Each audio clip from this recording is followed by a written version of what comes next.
Sekarang kalau orang bertanya tentang infak, infak itu perintah Allah di Quran, wa mimma rozaqnahum yunfikun. Sebagai orang iman itu sebagian dari rezekinya diinfakkan. Lah, infak ini dari dalil Quran yang bunyinya wa mimma rozaqnahum yunfikun itu, ya, ini pengertian yang mendasar ya, bahwa setiap rezeki yang datang ke kita itu tidak semuanya hak kita. Ada yang tidak menjadi hak kita. Semua rezeki, baik berupa uang, makanan atau apa aja, itu tidak semua jadi hak kita.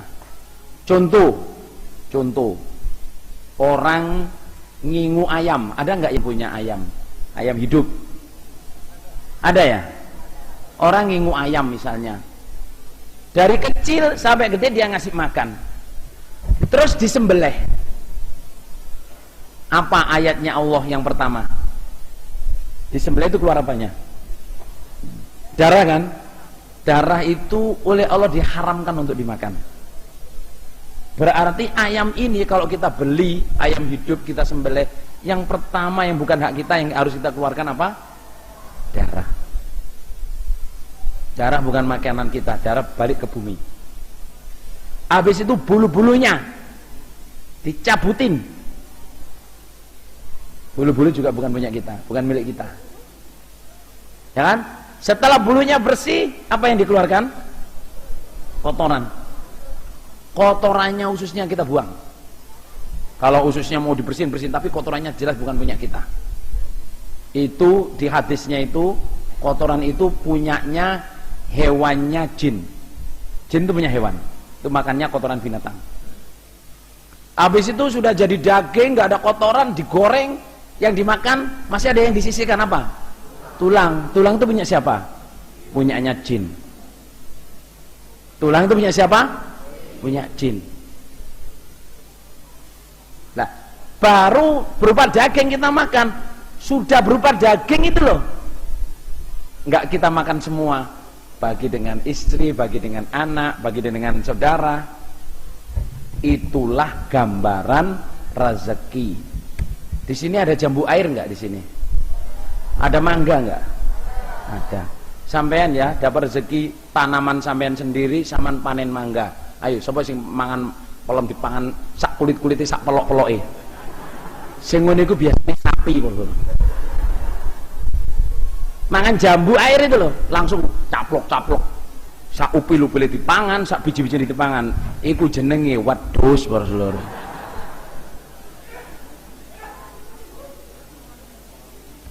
Saudara, Allah bilang wa yadribullahu al-amthalin nasi la'allahum yatafakkarun. Allah itu membuat gambaran untuk manusia supaya kita berpikir.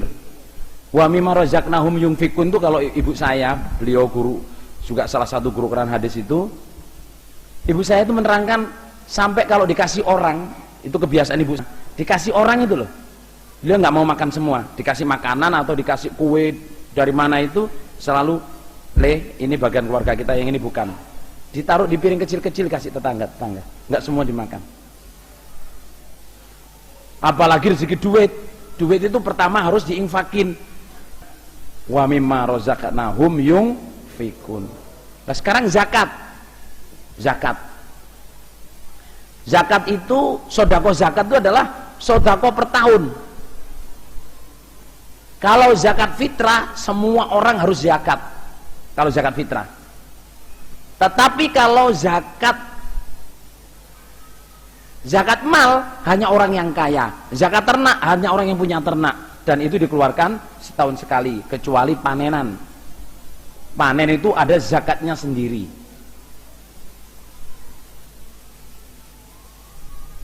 Udah? Ada sodako infak, ada sodako zakat. Sodako infak, sodako zakat. Kemudian, jadi kalau contohnya panen, kok belum nisab, ya nggak zakat infak. Tapi kalau panen kok nisab, baru zakat. Jadi infak dengan zakat itu dua yang berbeda. Infak sendiri, zakat sendiri. Dan yang ketiga, sedekah pembelaan. Sedekah pembelaan ini maksudnya firman Allah, jahidu bi amwalikum wa anfusikum fisabilillah. Belalah dengan hartamu dan dirimu. Hartamu yang sudah kamu infaki, sudah kamu zakati, kalau sabilillah menginginkan harus dikeluarkan. Artinya itu kita nggak bisa misalnya, contohnya untuk beli sarung, itu kan bagian dari pembelaan. Nggak bisa, oh uang apa zakat saya kurangin karena saya belikan sarung. Sarung itu untuk ibadah, bagian dari pembelaan. Tidak boleh mengambil dari uang infak, tidak boleh mengambil uang dari zakat. Itu namanya pembelaan. Itu bikin masjid, bukan uang zakat saudara, bukan uang infak. Kalau kita untuk membangun masjid ini pembelaan murni. Beli bensin, beli tiket, itu jahidu bi amwalikum wa anfusikum fi sabilillah. Pembelaan itu tidak harus menunggu dapat rezeki, apa adanya.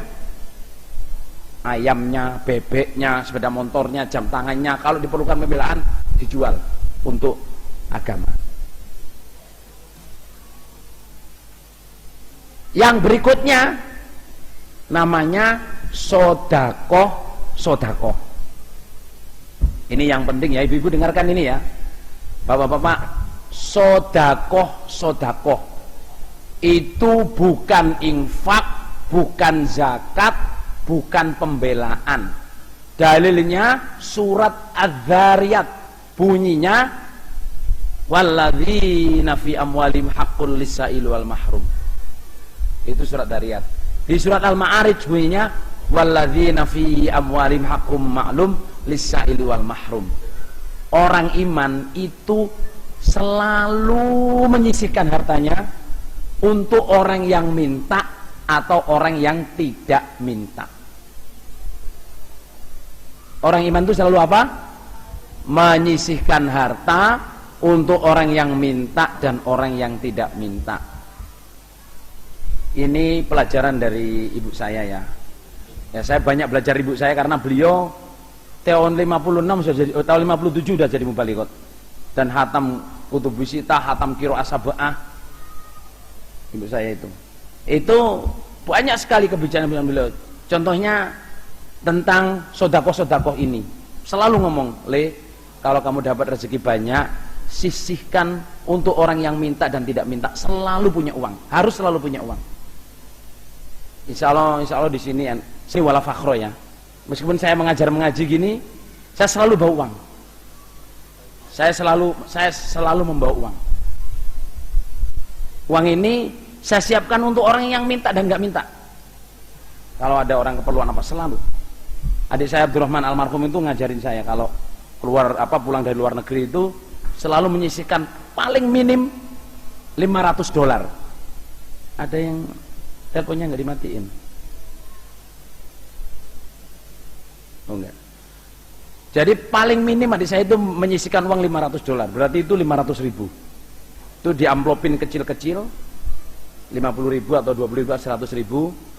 Ibu saya mengajarin lagi tahun 79. Ini bapak-bapak ada yang merantau nggak nih dari Jawa ke sini? Ada ya? Ada nggak yang kadang-kadang pulang ke Jawa beli tanah, beli apa di sana? Ada ya?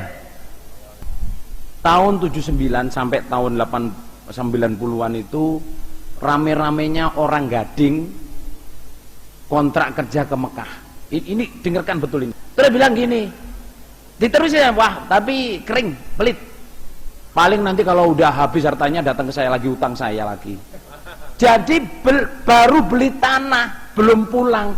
Tetangga-tetangga ini mulutnya udah pada doain, nanti kalau jatuh kan datang ke saya. Berangkatnya kan saya yang minjemin. Coba nak, ibu saya nasihatin, coba nak ya, beli tanah 500 juta.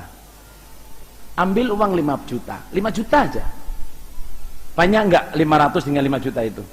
Sedikit. Gak usah 5 juta, 2 juta setengah aja nak. Diambil 2 juta setengah. Belikan kambing, belikan beras, ya kan? Masak gulai, ya toh, 500.000 misal, 5 juta. Beli kambing 2, masak, beli kue, tetangga-tetangga semua dibagiin. Insya Allah kalau 2 kambing itu 50 pintu insya Allah bisa. Cuman 1%-nya nak mau sodako kanan kiri bakal panen rahmat. Itu orang yang tahu sodako. Pak Rahmat, wah beli tanah 500 juta. Alhamdulillah kecipratan. Semoga Allah paling barokah, rezekinya banyak, sehat. Coba saudara. Terus ya? Halo, terus apa enggak ini? Terus.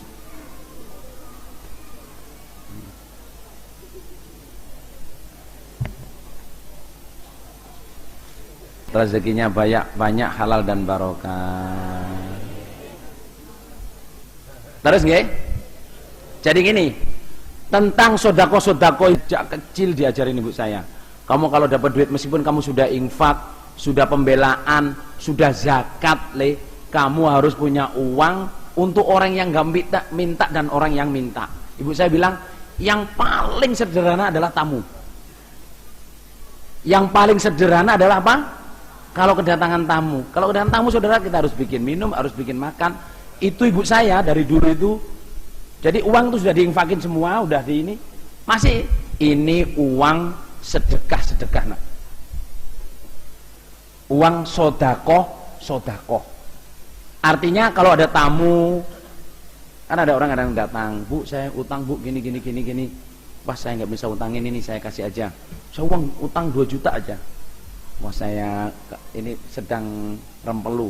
Jazakallah khairan Mas, semoga barokah, jodoh yang barokah. Saya utang, terus ibu saya bilangin kalau kamu nggak bisa ngasih, nak kasihlah uang berapa, 100 ribu, 200 ribu. Saya nggak bisa ngutangin Mas, ini aja untuk sampean, nggak usah, bukan utang ini, saya kasih. Tapi kita udah punya persiapan, ngerti nggak? Ada orang datang, wah tamu. Kalau kita nggak membiasakan diri punya uang sodako, jeli dengan orang kanan kirinya, yang jeli dengan kawan-kawan sampean. Sama di sini sudah berhasil, ada kawan sampean dari Jawa, pengen cari kerjaan. Jangan disiwo-siwo, dari Jawa cari kerjaan, wis nyusahin orang aja. Jangan gitu saudara. Kasihan mereka itu. Mereka datang ke sini sama dengan sampean dulu datang ke sini. Sama bisa datang bukan dari Jawa, dari Bugis datang ke sini, dari Bogor datang ke sini, dari Bandung datang ke sini, dari Sulawesi datang ke sini, dari Sumatera, kan ada yang dari Sumatera.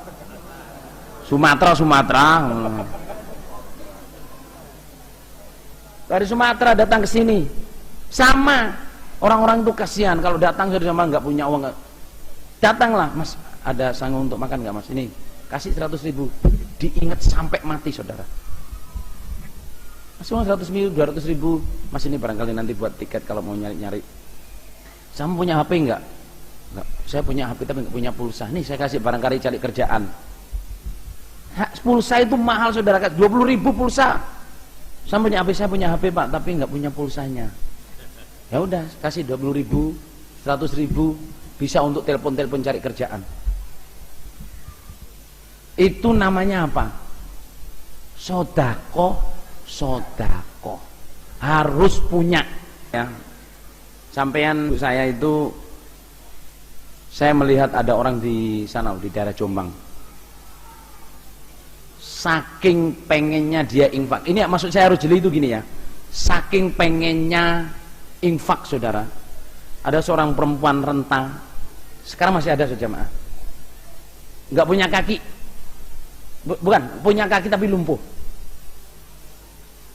Masjidnya kita bantu dari Australia saudara, sama masjidnya itu bangun masjid, ini buang haji, bangun masjid di kelompok itu. Satu kelompok jamaah itu loh, nabung 1 tahun itu cuma dapat 100 ribu. Saya ingat waktu itu 1 tahun nabung sak kelompok itu cuma dapat 100 ribu. Saking inginnya infak ibu-ibu itu, kakinya lumpuh ini, dia jalan pakai tangan ini, nyapu daunnya cengkeh. 1 kilonya cuma 60 rupiah. Dia pengen sekali bisa infak. kita kasih sarung dari Australia, kan kita punya uang apa di sana itu, kalau punya uang untuk memberi uang, terus kita kirim ke Indonesia. Soalnya baju di sana udah nggak kepake, saudara. Kita kirim ke Indonesia, kita cari tempat-tempat yang memerlukan itu. Dikasih sarung, cuman 20.000 harganya, saudara. Dicium-cium sama dia. Masya Allah, ada rezeki dari langit, dicium-cium. Cuman 20.000, saudara jamaah. Sarung cuman 20.000. Dia nggak pernah mimpi untuk bisa beli sarung 20.000. Dikasih abaya, ini baju siapa? Ini bajunya putri-putri raja gitu. Terus saya alhamdulillah dikasih, tapi saya nyaponi cengkeh itu. Kalau di kampung sama sana ada orang miskin, kasihlah, kirim uang. Kalau di sini melihat ada orang datang kelinga-kelingi, nggak ada teman, nggak ada saudara, nggak ada apa, temui, Mas, sampean dari mana? Ditolong oleh Allah, saudara. Bawa surat sambung lagi. Jangan yang dihormati itu tamu-tamu yang terkenal, yang itu baru dihormati. Kalau tamu yang cekeremes nggak dihormati, itu tidak boleh itu. Meskipun ada anjilin nasa manazilahum, semuanya tamu membawa rezeki. Kasihan saya, di Gading itu ada anaknya Pak Denuri, saudara. Anaknya Pak Denuri merantau ke Malaysia Barat. Denuri nggak gitu? Merantau ke namanya siapa? Cici gitu loh. Itu kita harus jeli. Mampir di Singapura nggak dikasih makan, mampir ini orang itu siap siwa. Padahal dia itu cuman pengen punya adik 7, saudara. Cuman pengen adiknya ini bisa mondok. Ada anak Gading merantau, cuman pengen adik-adiknya ini bisa mondok. Beli kitab 16 itu nggak bisa. Terus disiwak-siwak, saudara, disiwak-siwak itu mampir nggak dikasih makan, ini orang cari kerja. Habis itu ke Malaysia juga gitu, susah. Kamu ketemu adik saya, alhamdulillah dicarikan Allah kerja. Itu punya duit, nah mikir dirinya, wow saya beli jam tangan, enggak dapat, kirimin adiknya, pulang ini loh duit. Habis itu domblong lagi. Saya bilang, Cik, caranya gak ngono, Ji. Lah piye, Cak? Lah ini saya juga nggak pernah pegang duit banyak gini, jadi pegang duit langsung kasihin gitu aja. Kamu harus punya, kamu infak dulu, pembelaan kamu harus punya. Lah ini yang lainnya dikasihin. Jangan blok gitu entek terus kamu domblong, kok balik rono piye aku ngono. Ingin bisa membeli kitab 16 orang Gading, saudara. Lah, saya bisa melihat karena apa? Ada adik saya itu ngelaporin, Mas, di sana ada orang perlu, Mas, ada orang perlu. Sampai saya bilangin, kalau yang perlu hadis-hadis besar, insya Allah saya masih menyisihkan uang untuk beli hadis besar. Di Gading itu pokoknya kelompok saya bilangin, kalau ada orang mau ngaji hadis besar, insya Allah saya sponsorin. Kalau nggak punya kitabnya saya beliin. Bukan saya ini orang punya uang banyak, bukan. Alhamdulillah kalau cuma beli gitu mampu lah. Karena juga saya sengaja menyisihkan uang untuk itu. Sampean semua, jadi kalau diberi sini ada orang mau mondok ke Gading atau mana, uang tiket nggak punya, bantulah. Kalau uangnya lebih, bantulah. Itu uang yang akan jalan terus selama orang ini hidup, selama punya anak, pahalanya nanti mengalir ke kita. Itu namanya smart investation. Investasi yang pandai gitu loh. Investasi dibeliin pelembungan, meledos, saudara. Iya kan? Investasi dibeliin es berbalok-balok, kena panas ya, Kak? Mencair. Investasi itu ke surga. Mondokin anak, membeliin orang hadis, membeliin orang Quran. Itu. Muga-muga Allah paring barokah. Saya ngerjakan gini sejak saya SMA, sejak saya kuliah itu. Kalau saya betul-betul nggak punya duit, ada orang, Mas Amir ini ada mau mondok gini-gini, tenang, saya cariin. Nama saya pakai dalil wala yahuddu ala tu'amil miskin. Saya pakai dalil wala yahuddu ala tu'amil miskin. Artinya saya nggak punya, tapi saya tahu orang punya yang bisa bantu. Saya bilangin, Pak, niki perlu mondok, kira-kira perlu uang 1 juta ini untuk 1 tahun penuh hadis-hadisnya. Mas Amir, saya cuma bisa membantu 500.000, nggak apa-apa. Kasih 500 mondok, cik 6 bulan iki nggo. 500 kan masih 6 bulan kan? Nah, tenang aja, mondok aja. Nanti insya Allah 6 bulan lagi dapat. Dari SMA dulu. Nah itu. Jadi kita betul-betul diajarin ibu saya itu ada sodako infak, sodako pembela, sodako zakat, sodako pembelaan, terus sodako. Kita harus smart. Nggak harus kaya untuk bisa melaksanakan sodako, nggak harus kaya. Nggak harus kaya. Orang biasa juga bisa. Yang penting mau menyisihkan. Oh, banyak orang yang lebih miskin dari kita, orang yang kadang orang kelihatannya kaya tapi dalam keadaan jatuh, itu perlu dibantu saudara. Karena di Qur'annya itu aslinya manusia yang kekurangan itu mereka itu karena ta'afuf, la yas'alunan nasa ilhafa, nggak pernah minta ke manusia dengan memaksa. Sebenarnya lapar tapi dia diam aja, sebenarnya nggak punya apa-apa tapi diam aja. Itu yang perlu dikasih. Justru orang yang minta-minta itu bukan orang yang miskin, bukan orang yang fakir, itu memang peminta. Kalau di Quran itu tandanya orang yang kamu harus bantu adalah nggak pernah minta tapi dalam keadaan tidak punya. Saya doain mudah-mudahan Allah paling. Aku duit ngono ya calcul kok. Aku duit ngono ya calcul kok.